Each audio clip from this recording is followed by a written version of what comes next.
ele perde essa autoridade. Por quê? Porque torna ilegítimo o seu poder. Então veja que influência, poder e autoridade estão ligados a dois outros conceitos, que é o conceito de legalidade e o conceito de legitimidade.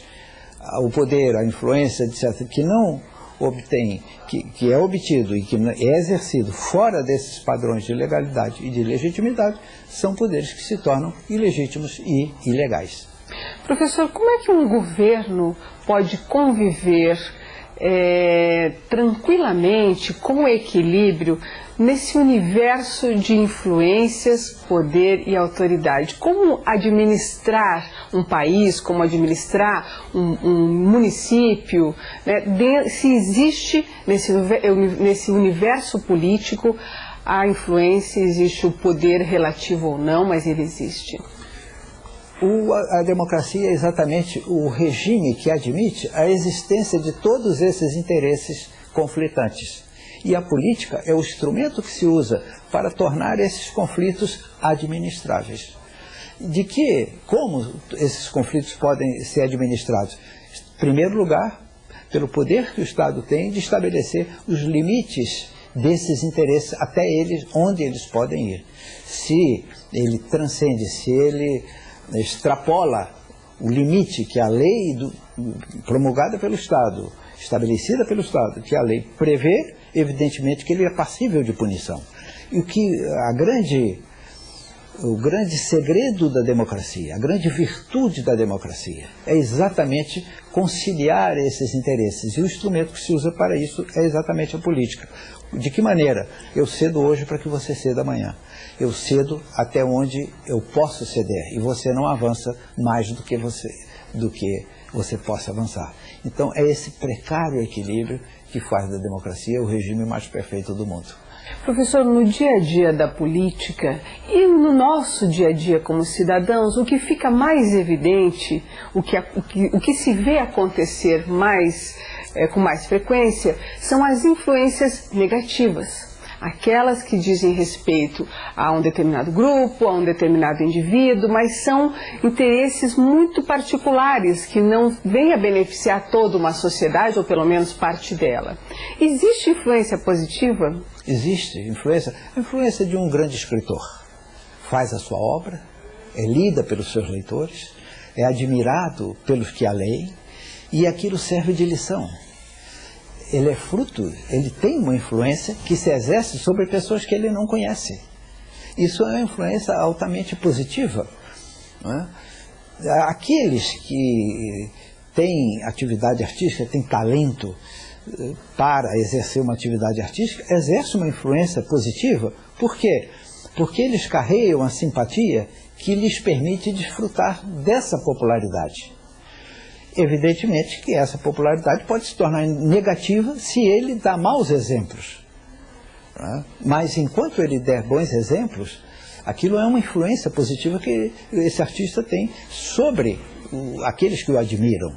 Então, a vida intelectual, a vida artística e a vida política, aqueles que têm poder, podem exercê-lo não só em benefício das pessoas, pode exercê-lo também em detrimento das pessoas. Alguém que é eleito democraticamente se torna um ditador, evidentemente que essa é a influência mais negativa que você pode ter na política. Né?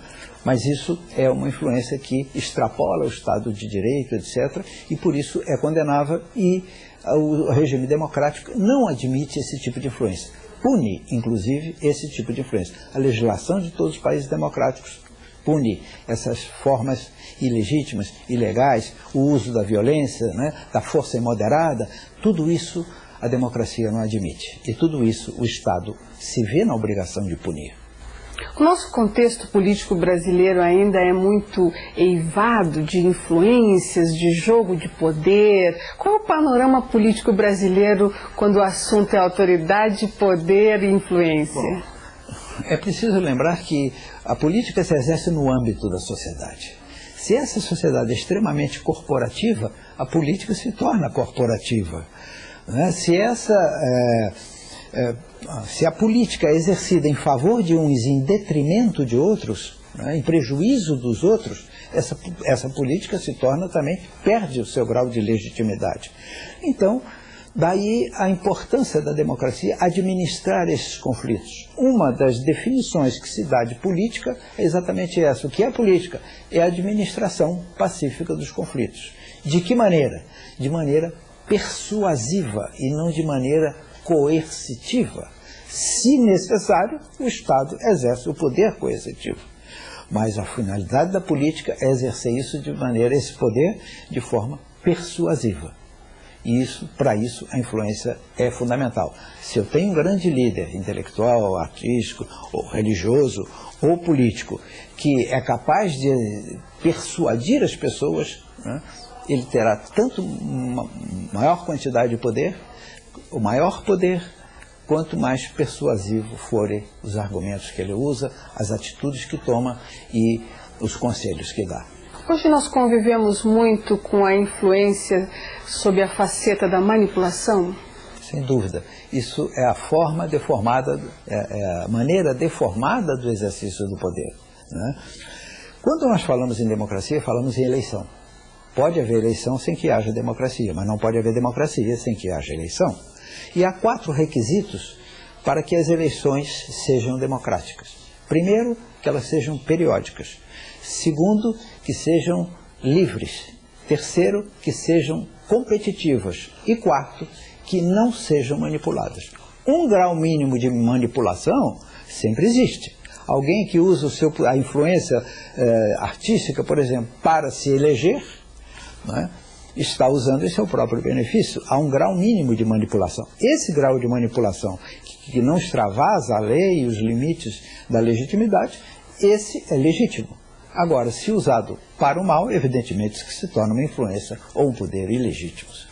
Professor, e para coroar o nosso tema de hoje, quem seria o nosso personagem? Um personagem extraordinário, um dos maiores intelectuais do século XX, que é o italiano Norberto Bobbio, falecido há pouco tempo. Ele exerceu uma enorme influência, primeiro como professor de Direito, da filosofia do direito, segundo como um pensador político. A obra dele é notável. Ele escreveu durante mais de 50 anos. Exerceu uma influência enorme no seu país. Ele terminou a vida como senador vitalício, né? Esse cargo existe na Itália. Mas a influência dele extrapolou muito a Itália, porque ele foi um grande liberal, e foi um grande liberal, ainda que pareça incrível, socialista. Ele foi quem divulgou a obra do Carlo Rossetti, que foi seguidor dele, que se chama exatamente o socialismo liberal. Algo que parece incompatível uma coisa com a outra, mas não é, e ele mostrou que não é. Porque a aspiração da liberdade vem sempre acompanhada da aspiração da igualdade. O socialismo faz uma coisa e o liberalismo faz outra. E essa é a grande lição que o Bobbio deixou para o mundo. Ainda temos muito que aprender. Sem dúvida. Muito, muito. E muito que nos aperfeiçoar. E para fechar a nossa aula de hoje, você fica com as nossas dicas dos estudos complementares.